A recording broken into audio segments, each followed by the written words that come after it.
Hello guys, আসসালামু আলাইকুম। আজকে সকালবেলা উঠলাম ঘুম থেকে, উঠে বাসা থেকে বললো যে কাঁচা বাজার নাই। তো আমি আর আমার বড় ভাই দুজনে মিলে কাঁচা বাজারে যাইতেছি, ঠিক আছে। তো দেখা যাক, শুনছি যে 2 দিন পরে একজন বলছিল আর কি যে কাঁচা বাজারে নাকি দাম অনেক বেশি। তো যাই না, যাই দেখা যাক কি হয়। তো চলেন যাই। হ্যাঁ, মানে একটু মেঘলা মেঘলা আকাশ, ঠিক আছে, রোদ টোদ কিছু নাই। বৃষ্টি হয়েছিল, রাত্রে বৃষ্টি হয়েছিল, সকালবেলা হালকা ঘুরাইছে।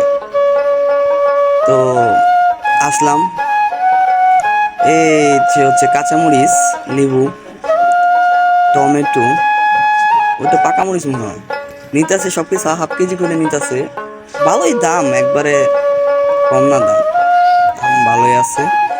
ওই কুরবানির কারণে লাউ, এটা হচ্ছে লাউ। হ্যাঁ, লাউটা কিন্তু শীতের দিনে খাইতে মজা বেশি, তাই না?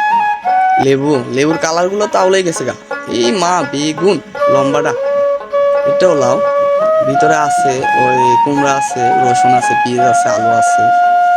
তো এখানে আইসা যে অবস্থা আমি দেখলাম, মা গো মা, ঠেলা গাড়িতে করে বিক্রি করতেছে, তারপর সবকিছু প্রচন্ড দাম। আর বিশেষ করে হচ্ছে আপনার ধনিয়ার পাতাটা হচ্ছে 400 টাকা কেজি।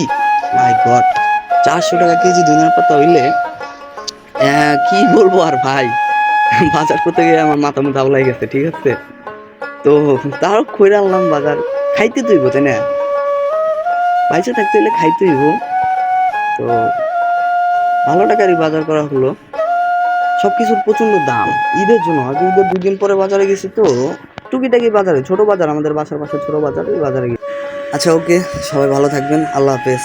নেক্সট ভিডিওতে আবার দেখা হবে, কথা হবে, বাই।